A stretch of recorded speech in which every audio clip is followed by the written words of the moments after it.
प्रवरार्चितलिङ्गं निर्मलभासितशोभितलिङ्गम्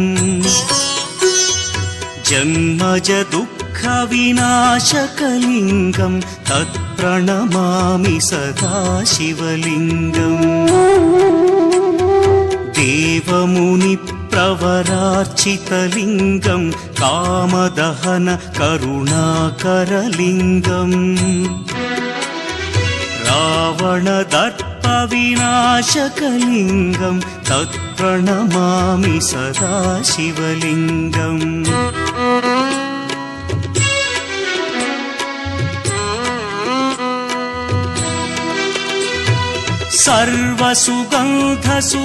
सर्वसुगन्धसुलेपितलिङ्गं बुद्धिविवर्धनकारणलिङ्गं सिद्धसुरासुरवन्दितलिङ्गं तत्प्रणमामि सदा शिवलिङ्गं कनकमहामणिभूषितलिङ्गं फणिपतिवेष्टितशोभितलिङ्गम्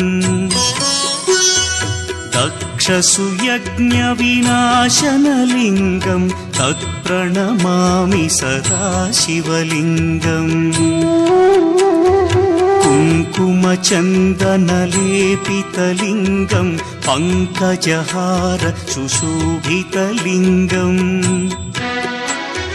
सञ्चितपापविनाशनलिङ्गं तत्प्रणमामि सदा शिवलिङ्गम्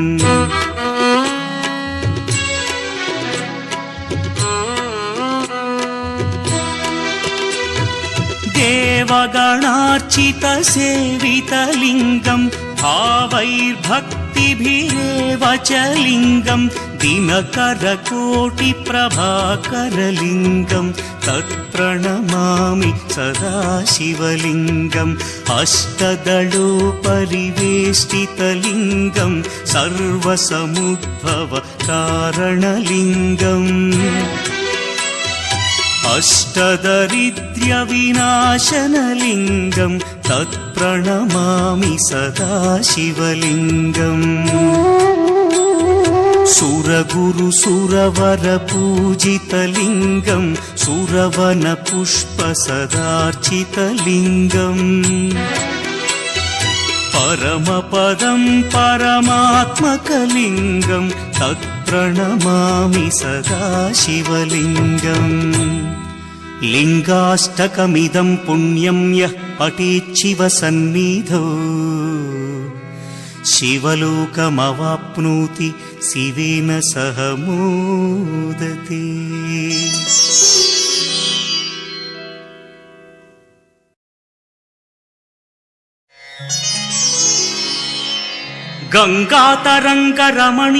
गङ्गातरङ्गरमणीयजटाकलापं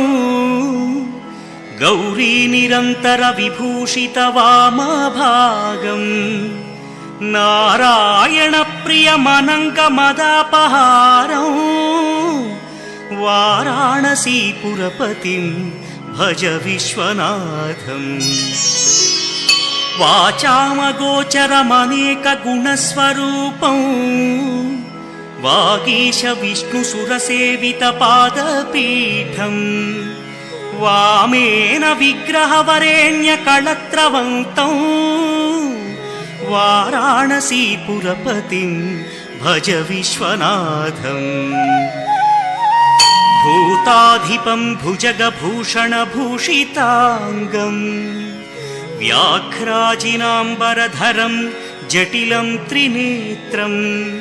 पाशाङ्कुशाभयवरप्रदशूलपाणिं वाराणसीपुरपतिं भज विश्वनाथम् सीतां सुशोभितकिरीटविराजमानौ फालेक्षणानलविशोषितपञ्चबाणम् नागाधिपारचितभासुरकर्णपूरं वाराणसीपुरपतिं भज विश्वनाथम् पञ्चाननं दुरितमत्तमतङ्गजानां नागान्तकं दनुजपुङ्गवपन्नगानां दावानलं मरणशोकजराटवीनां वाराणसीपुरपतिं भज विश्वनाथम् तेजोमयं सगुणनिर्गुणमद्वितीयम् आनन्दकन्दमपि राजितमप्रमेयम् नागात्मकं सकलनिष्कळमात्मरूपं वाराणसीपुरपतिं भज विश्वनाथम् आशां विहाय परिहृत्य परस्य निन्दा पापेरतिं च सुनिवार्य मनस्समाधौ आदाय हृत्कमलमध्यगतं प्रदेशं वाराणसीपुरपतिं भज विश्वनाथम् रागादिदोषरहितस्वजनानुरागं वैराग्यशान्तिनिलयं गिरिजासहायं माधुर्यधैर्यशुभगं करलाभिरामौ वाराणसीपुरपतिं भज विश्वनाथम् वाराणसीपुरपतेस्तवनं शिवस्य व्यासोक्तमष्टकमिदं पठिता मनुष्या विद्यां श्रियं विपुलसौख्यमनन्तकीर्तिं सम्प्राप्य देहविलये लभते च मोक्षम् विश्वनाथाष्टकमिदं यः पठेच्छिव सन्निधौ शिवलोकमवाप्नोति शिवेन सह मोदते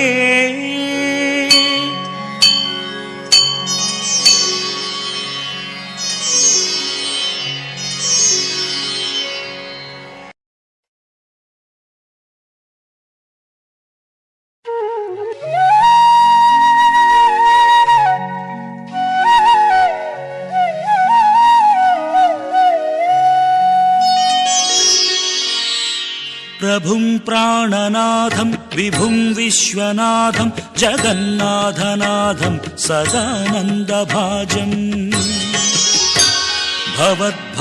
भवद्भव्यभूतेश्वरं भूतनाथं शिवं शङ्करं शम्भुमीशानमीडे गळेरुण्डमालं तनौ सर्पजालं महाकालकालं गणेशादिपादम् जटाजूटगङ्गोत्तरं गैर्विशिष्यं शिवं शङ्करं शम्भुमीशानमीडे मुदामाकरं मण्डनं मण्डयन्तं महामण्डलं भस्मभूषाधरन्तम् अनादिं ह्यपारं महामोहमारं शिवं शङ्करं शम्भुमीशानमीडे वटाधो निवासं महाटाटहासं महापापनाशं सदा सुप्रकाशम् गिरीशं गणेशं सुरेशं महेशं शिवं शङ्करं शम्भुमीशानमीडे गिरीन्द्रात्मजा सङ्गृहीतार्धदेहं गिरौ संस्थितं सर्वदा पन्नगेहम् परब्रह्म ब्रह्मादिभिर्वन्द्यमानं शिवं शङ्करं शम्भुमीशानमीडे कपालं त्रिशूलं कराभ्यां दधानं पदाम्भोजनम्राय कामं ददानं बलिवर्धयानं सुराणां प्रधानं शिवं शङ्करं शम्भुमीशानमीडे शरच्चन्द्रगात्रं गणानन्दपात्रं त्रिनेत्रं पवित्रं धनेशस्यमित्रम् अपर्णाकळत्रं सदा सच्चरित्रं शिवं शङ्करं शम्भुमीशानमीडे हरं सर्पहारं चिताभूविहारं भवं वेदसारं सदा निर्विकारम् श्मशाने वसन्तं मनोजं दहन्तं शिवं शङ्करं शम्भुमीशानमीडे स्वयं यः प्रभाते नरः शूलपाणे पठेत् स्तोत्ररत्नं द्विह प्राप्य रत्नम् सुपुत्रं सुधान्यं सुमित्रं कळत्रं विचित्रैः समाराध्य मोक्षं प्रयाति।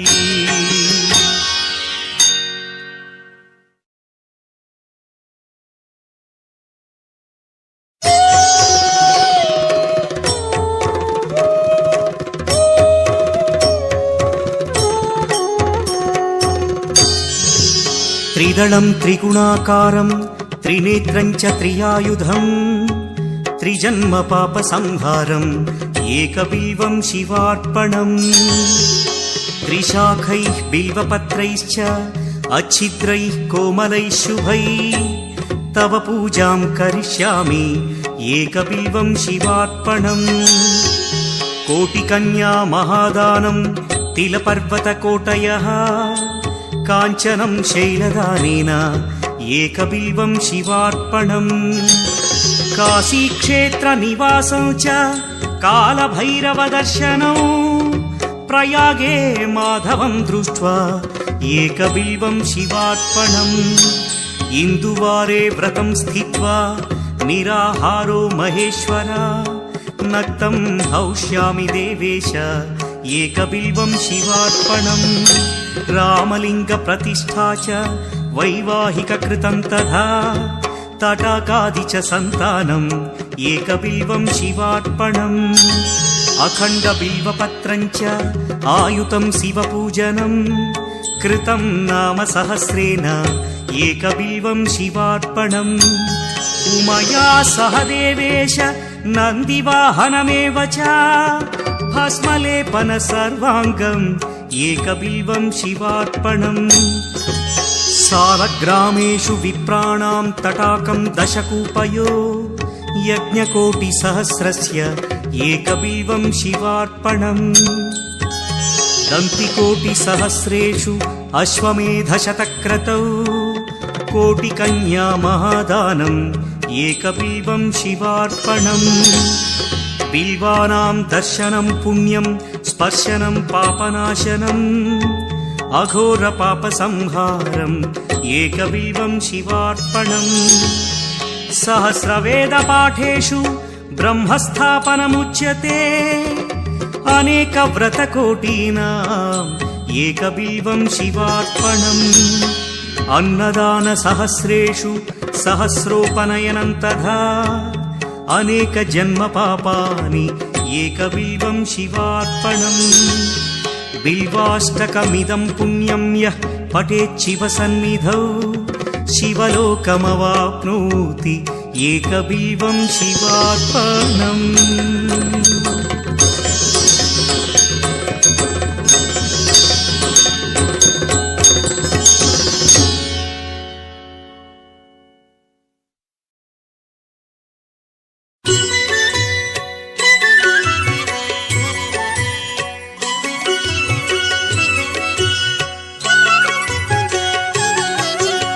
चन्द्रशेखर चन्द्रशेखर चन्द्रशेखर पाहि मां चन्द्रशेखर चन्द्रशेखर चन्द्रशेखर रक्ष मां चन्द्रशेखर चन्द्रशेखर चन्द्रशेखर पाहि मां चन्द्रशेखर चन्द्रशेखर चन्द्रशेखर रक्ष माम्।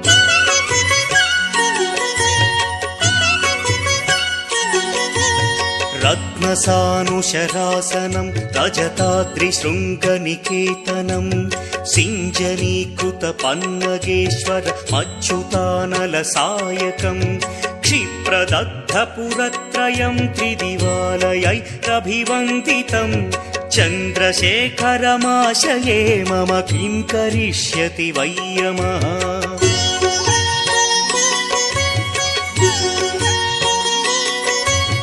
पञ्चपादपपुष्पगन्धपदाम्भुजद्वयशोभितं फाललोचनजातपावकदग्धमन्मथविग्रहं भस्मदिग्धकळेभरं भवनाशनं भवमव्ययं चन्द्रशेखर चन्द्रशेखर चन्द्रशेखर रक्ष माम्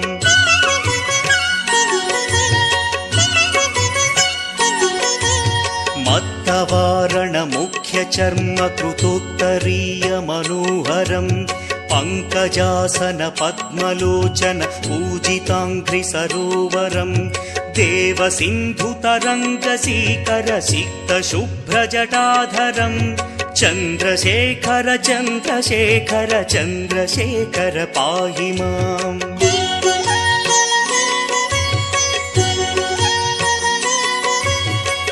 यक्षराजसखं भगाक्षहरं भुजङ्गविभूषणम् शैलराजसुतापरिष्कृतचारुवामकळेबरम्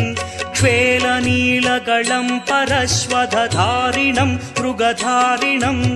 चन्द्रशेखर चन्द्रशेखर चन्द्रशेखर पाहि माम्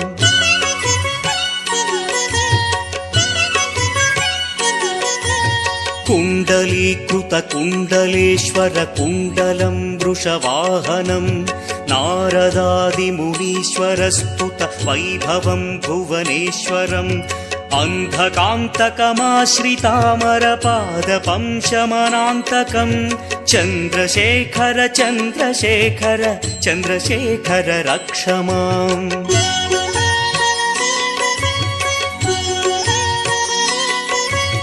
भेषजं भवरोगिणामखिलापदामपहारिणम् दक्षयज्ञविनाशनं त्रिगुणात्मकं त्रिविलोचनम् भक्तिमुक्तिफलप्रदं सकलाघसङ्घनिबर्हणम् चन्द्रशेखर चन्द्रशेखर चन्द्रशेखर रक्ष माम्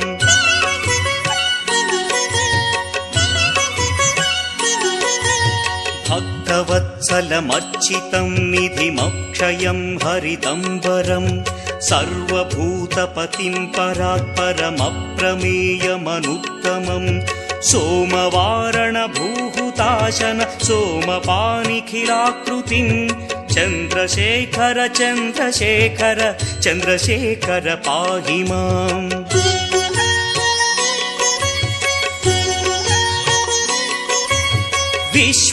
विश्वसृष्टिविधायिनं पुनरेव पालन तत्परम् संहरन्तमपि प्रपञ्चमशेषलोकनिवासिनम् क्रीडयन्तमहर्निशं गणनाथयूधसमन्वितम् चन्द्रशेखर चन्द्रशेखर चन्द्रशेखर रक्ष माम्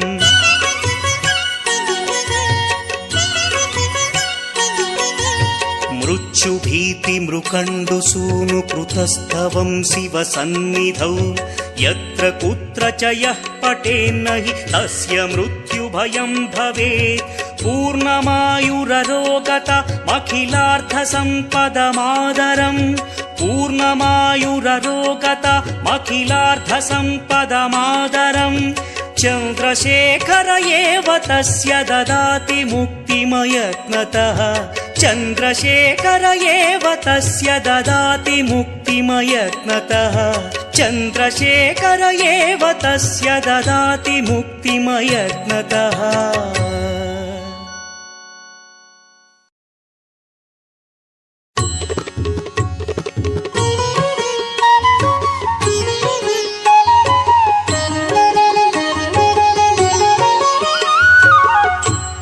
चाम्पेय गौरार्धशरीरकायै कर्पूर गौरार्धशरीरकाय धम्मिल्लकायै च जटाधराय नमः शिवायै च नमः शिवाय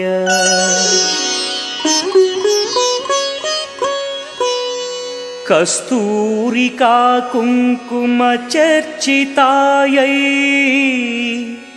चितारजः प्रज्ञविचर्चिताय कृतस्मरायै विकृतस्मराय नमः शिवायै च नमः शिवाय झणक्वणकङ्कणनूपुरायै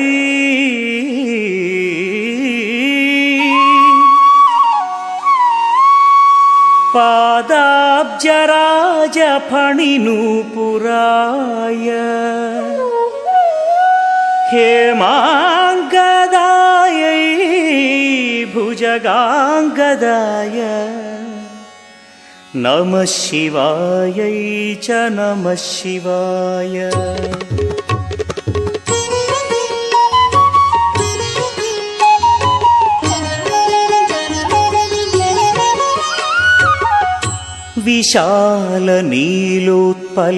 विशालनीलोत्पललोचनायै विकासिपङ्केरुहलोचनाय नमेक्षणायै विषमेक्षणाय नमः शिवायै च नमः शिवाय।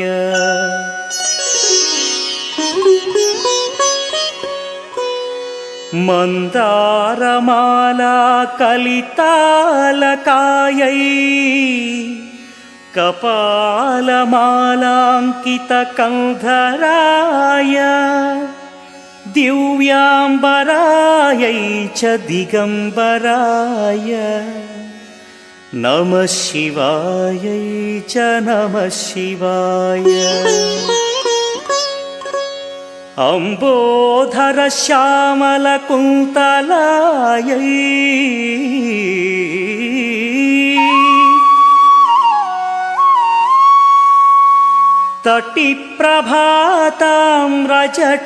तटिप्रभाताम्रजटाधराय निरीश्वरायै निखिलेश्वराय नमः शिवायै च नमः शिवाय।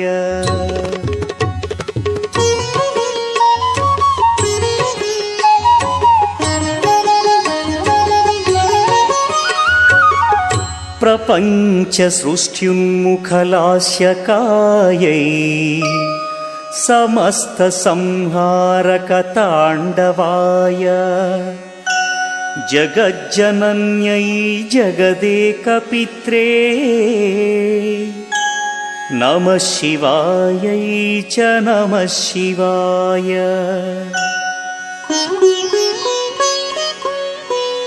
प्रदीप्तरत्नोज्ज्वलकुण्डलायै स्फुरन्महापन्नगभूषणाय चिवान्वितायै च चिवान्विताय नमः शिवायै च नमः शिवाय। एतत्पठेदष्टकमिष्टदं यो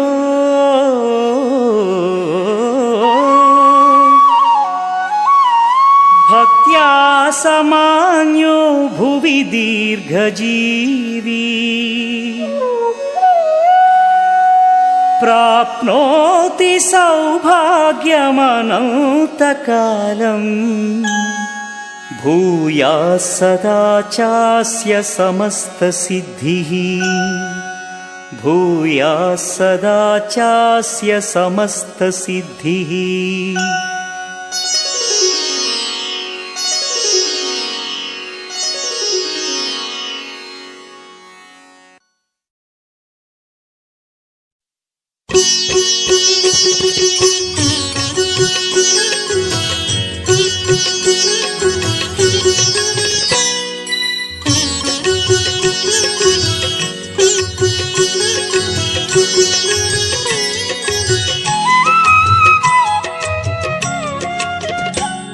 विश्वेश्वराय नरकान्तकतारणाय कर्णामृताय शशिशेखरधारणाय कर्पूरकान्तिधवलाय जटाधराय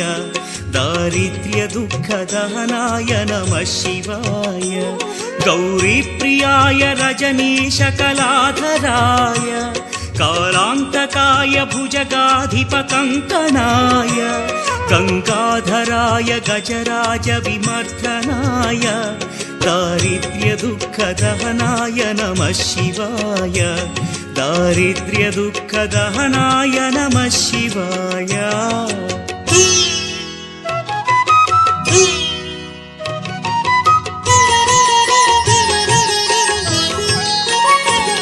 भक्तप्रियाय भवरोगभयापहाय उग्राय दुःखभवसागरतारणाय ज्योतिर्मयाय गुणनामसुमृच्छकाय दारिद्र्यदुःखदहनाय नमः शिवाय चर्माम्बराय शवभस्मविलेपनाय फालेक्षणाय मणिकुण्डलमण्डिताय मञ्जीरपादयुगलाय जटाधराय दारिद्र्यदुःखदहनाय नमः शिवाय दारिद्र्यदुःखदहनाय नमः शिवाय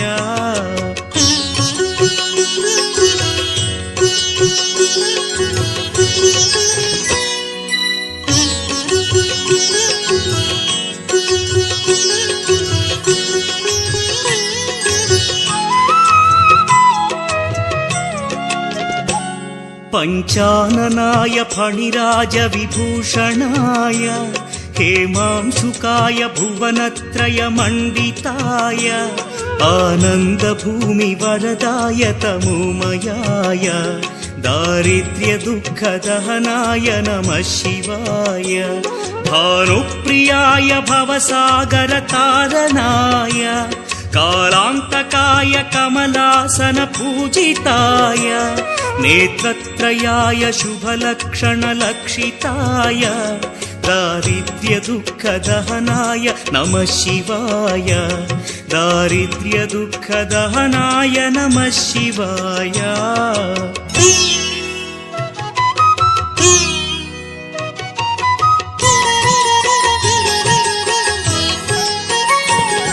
रामप्रियाय रघुनाथवरप्रदाय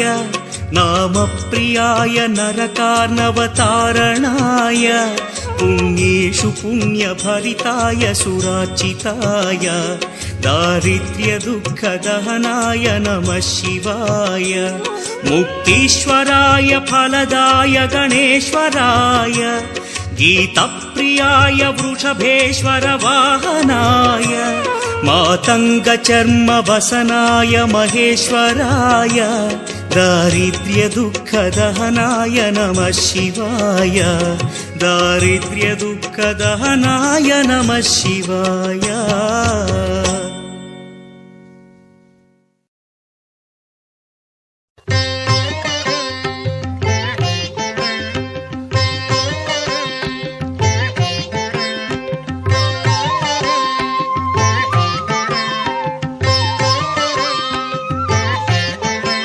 नमो भूतनाथं नमो देवदेवं नमः कालकालं नमो दिव्यतेजं नमः कामभस्मं नमः शान्तशीलं भजे पार्वतीवल्लभं नीलकण्ठं भजे पार्वतीवल्लभं नीलकण्ठम्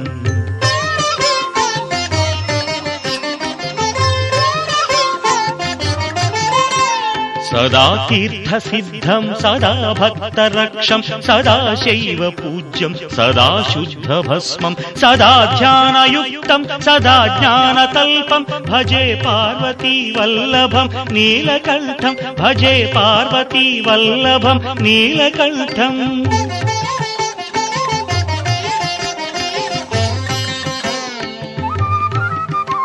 श्मशानं भयानं महास्थानवासं शरीरं गयानां सदा चर्मवेष्टं पिशाचं निशोचं पशूनां प्रतिष्ठं भजे पार्वतीवल्लभं नीलकण्ठं भजे पार्वतीवल्लभं नीलकण्ठम्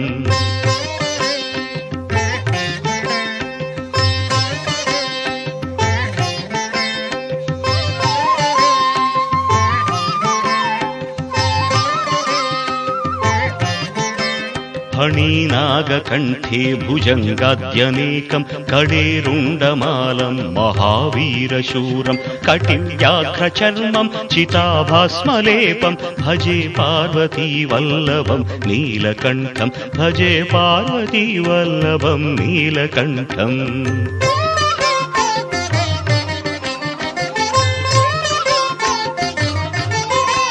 शिरशुद्धगङ्गा शिवा वामभागं बहुतीर्थकेशं सदा मान्त्रिनेत्रं फणीनागकर्णं सदा फालचन्द्रं भजे पार्वतीवल्लभं नीलकण्ठं भजे पार्वतीवल्लभं नीलकण्ठम्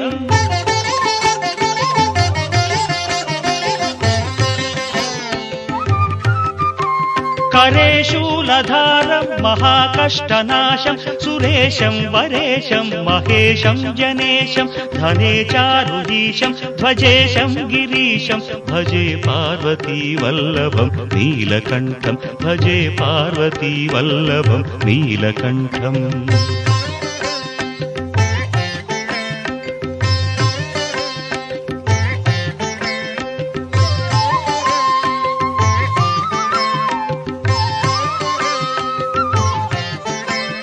उदासं सुदासं सुकैलासवासं धरानिर्धरं संस्थितं ह्यादिदेवम् अजाहेमकल्पद्रुमं कल्पसेव्यं भजे पार्वतीवल्लभं नीलकण्ठं भजे पार्वतीवल्लभं नीलकण्ठम्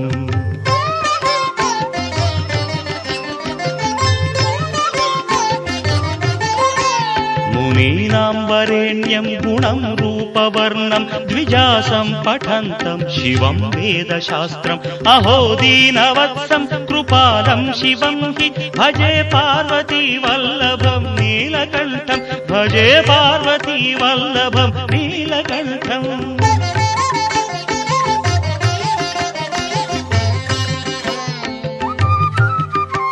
सदा भावनाथं सदा सेव्यमानं सदा भक्तिदेवं सदा पूज्यमानं मया तीर्थवासं सदा सेव्यमेकं भजे पार्वतीवल्लभं नीलकण्ठं भजे पार्वतीवल्लभं नीलकण्ठम्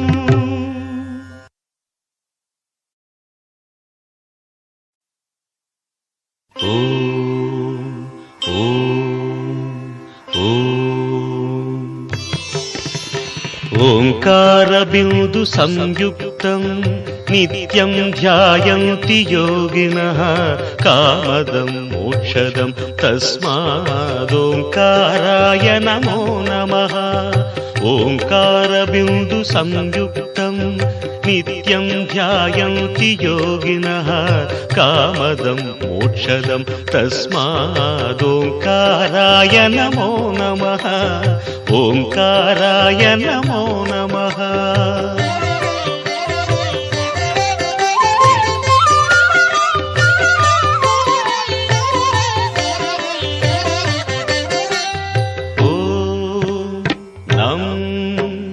नमन्ति मुनयः सर्वे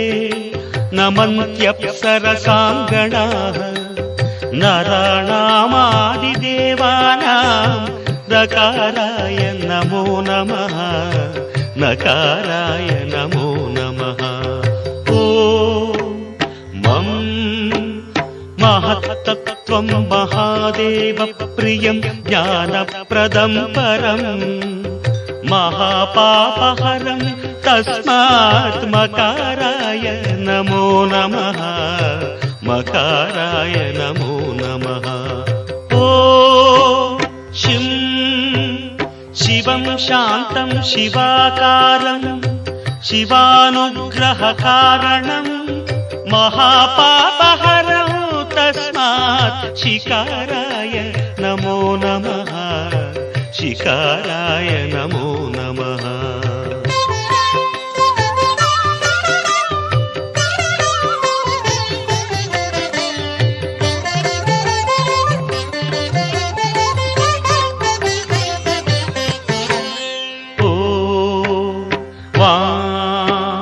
वाहनं वृषभो यस्य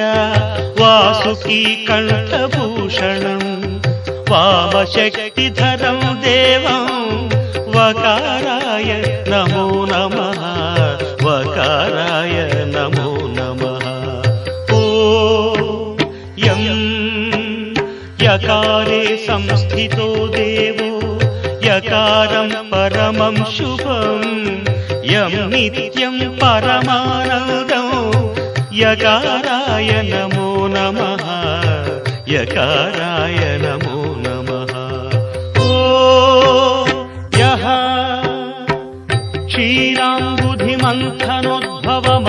क्षीराम्बुधिमन्थनोद्भवमहाहालाहलं भीकरं दृष्ट्वा तत्र पलायिता सुरगणा नारायणादीं तदा नारायणादीं तदा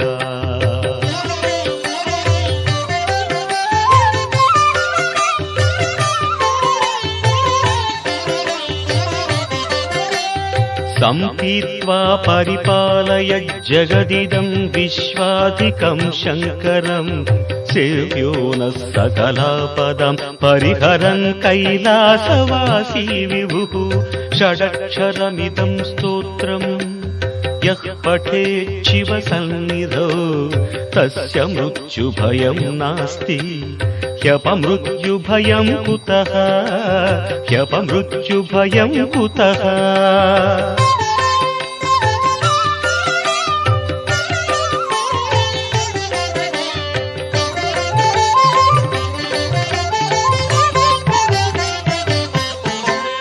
यत्कृत्यं तन्न कृतं यदकृत्यं कृत्यवत्तदाचरितम् उभयो प्रायश्चित्तं शिव तव नामाक्षरद्वयोच्चरितं तव नामाक्षरद्वयोच्चरितं शिव शिवेति शिवेति शिवेति वा भव भवेति भवेति भवेति वा हर हरेति हरेति हरेति वा भज नमः शिवमेव निरन्तरं भज नमः शिवमेव निरन्तरम्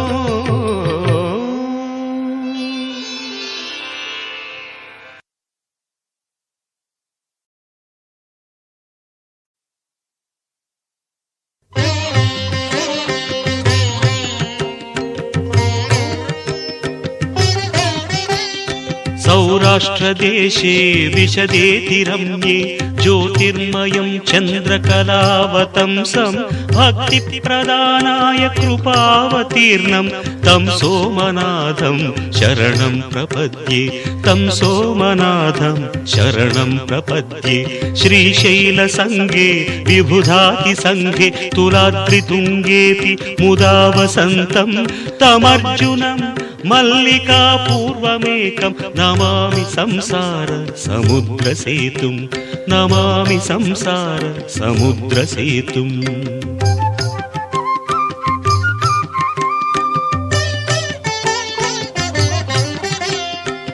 अवन्तिकायां विहितावतारं मुक्तिप्रदानाय च सज्जनानाम् अकालमृत्योः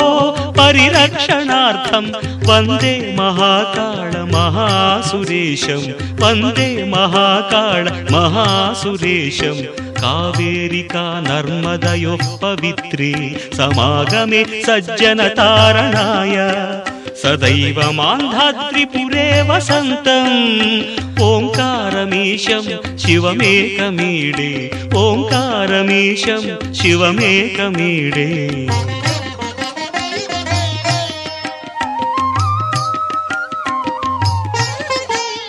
पूर्वोत्तरे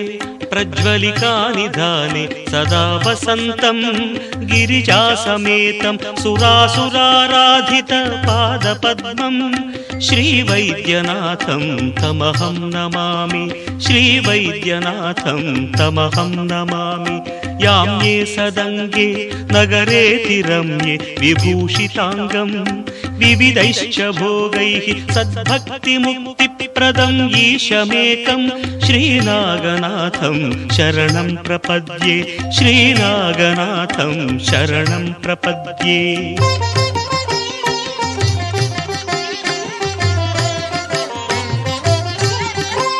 महाद्रिपार्श्वे च तटे रमन्तं सम्पूज्यमानं सततं मुनीन्द्रैः सुरासुरैर्यक्ष महोरगाद्यैः केदारमीशं शिवमेकमीडे केदारमीशं शिवमेकमीडे सह्याद्रिशीर्षे विमले वसन्तं गोदावरीतीरपवित्रदेशे यद्दर्शनात् पातकम् आशुनाशं प्रयाति तं त्र्यम्बकम् ईशमीडे प्रयाति तं त्र्यम्बकम् ईशमीडे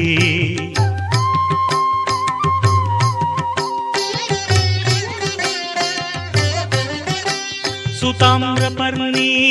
जलराशियोगे निबध्य सेतुं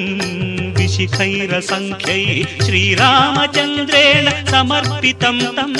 रामेश्वराख्यं नियतं नमामि रामेश्वराख्यं नियतं नमामि यं दाकिनी शाकिनिका समाजैः निषेव्यमानं पिशिताशनैश्च सदैव भीमादि पदप्रसिद्धं तं शङ्करं भक्तहितं नमामि तं शङ्करं भक्तहितं नमामि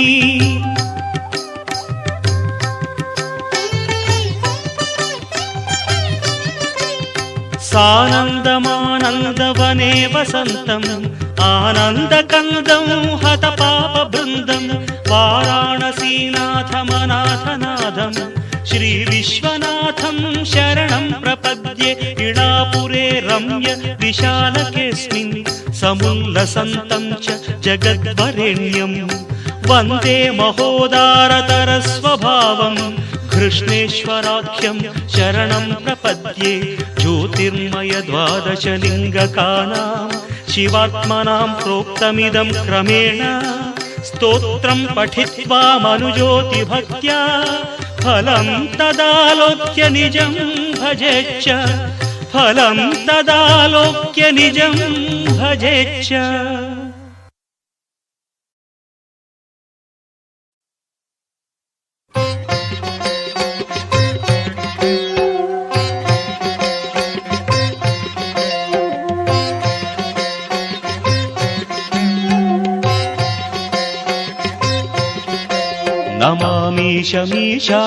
नमामीशमीशाननिर्वाणरूपं विभुं व्यापकं ब्रह्मवेदस्वरूपम् अजं निर्गुणं निर्विकल्पं निरीहं चिदाकारमाकाशवासं भजेऽहं नमामीशमीशाननिर्वाणरूपं विभुं व्यापकं ब्रह्मवेदस्वरूपम्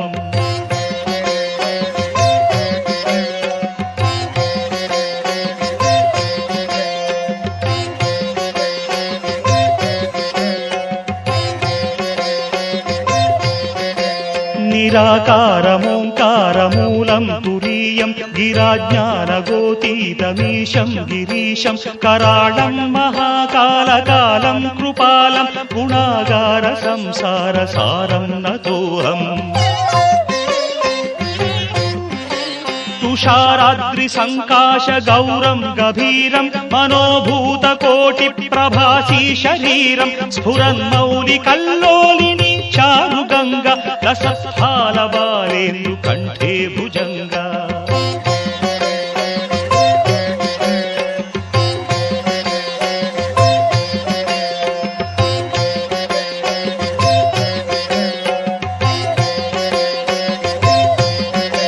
चलत्कुण्डलं शुभ्रनेत्रं विशालं प्रसन्नाननं नीलकण्ठं दयालं मृगाधीशचर्माम्बरं मुण्डमालं प्रियं शङ्करं सर्वनाथं भजामि प्रचण्डं प्रकृष्टं प्रगल्भं परेशम् अखण्डं भजे भानुकोटिप्रकाशं त्रयीशूलनिर्मूलनं शूलपाणिं भजेऽहं भवानीपतिं भावगम्यम्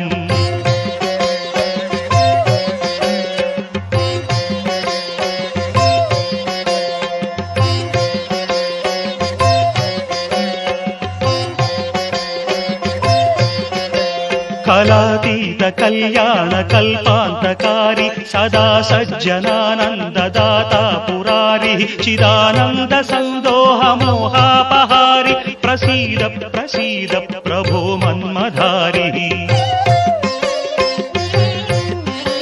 నయావత్ ఉమానాథ పాదారవిందం భజంతీహ లోకే పరే వానరాణం న తావత్ సుఖం వాపి సంతాపనాశం ప్రసీద ప్రభో సర్వభూతాధివాస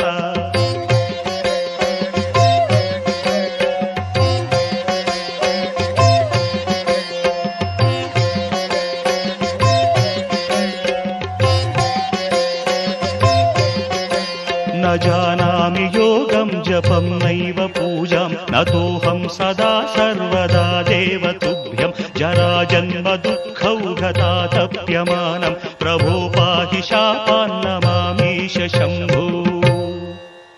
रुद्राष्टकमिदं प्रोक्तं विप्रेण हरतुष्टये ये पठन्ति नरा भक्त्या तेषां शम्भुः प्रसीदति।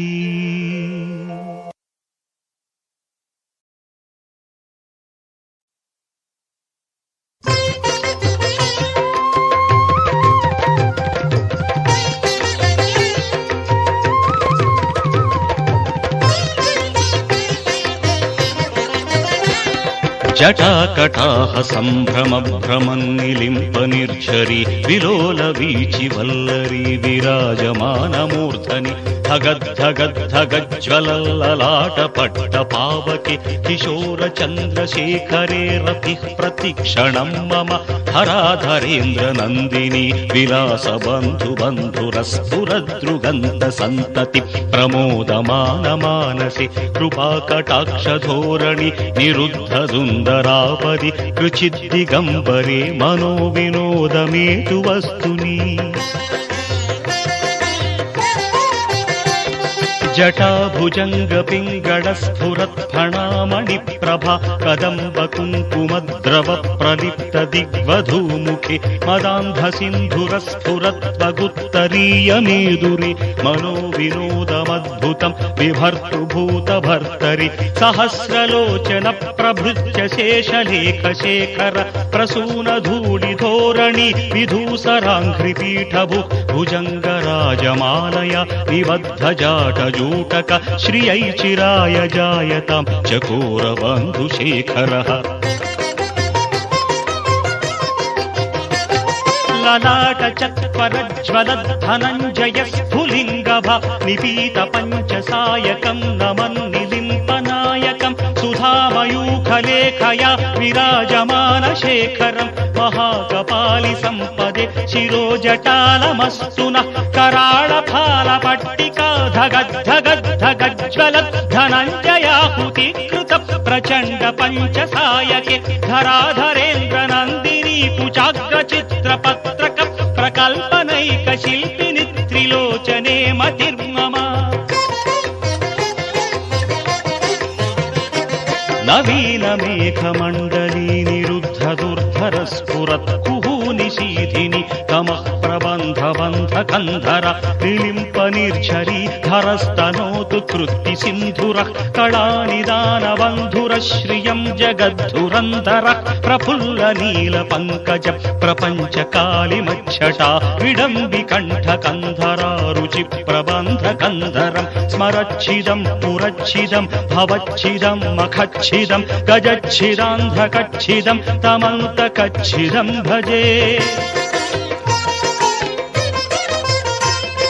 అగర్వ సర్వమంగళా కళా కదంబ మంజరీ రస ప్రవాహ మాధురీ విజృంభణా మధువ్రతం స్మరాంతకం పురాంతకం భవాంతకం మఖాంతకం గజాంతకాంధకాంతకం తమంతకాంతకం భజే జయత్పదభ్రవిభ్రమ భ్రమద్భుజంగమస్ఫురత్ ధగద్ధగద్వినిర్గమత్కరాళ ఫాల హవ్యవట్ ధివిద్ధివిద్ధివిధ్వనం మృదంగతుంగ మంగళధ్వనిక్రమ ప్రవర్తిత ప్రచండ తాండవ శివః దృషద్విచిత్ర తల్పయోర్భుజంగమౌక్తికస్రజో గరిష్ఠ రత్నలోష్కయో पक्षयोः सुहृद्विपक्षपक्षयोः तृणारविल्दचक्षुषोः प्रजामही महेन्द्रयोः समं प्रवर्तयन्मनः कदा सदा शिवं भजे कदा निलिम्पनिर्झरी निकुञ्ज कोटरेव सन्विमुक्तदुर्मतिः सदा शिरस्थमञ्जलिं वहन् विमुक्तलोललोचनो ललाटफाललग्नकः शिवेति मन्त्रमुच्चरन् कदा सुखी भवाम्यहम् इमं हि नित्यमेव मुक्तमुत्तमोत्तमं स्तवम् पठन् स्मरन् ब्रुवन् नरो विशुद्धिमेति सन्ततम् हरे गुरौ सुभक्तिमाशु याति नान्यथा गतिम् विमोहनं विदेहिनां सुशङ्करस्य चिन्तनम् पूजावसानसमये दशवक्त्रगीतम् यः शम्भुपूजनमिदं पठति प्रदोषे तस्य स्थिरां रथगजेन्द्रतुरङ्गयुक्ता लक्ष्मीं सदैव सुमुखीं प्रददाति शम्भुः लक्ष्मीं सदैव सुमुखीं प्रददाति शम्भुः।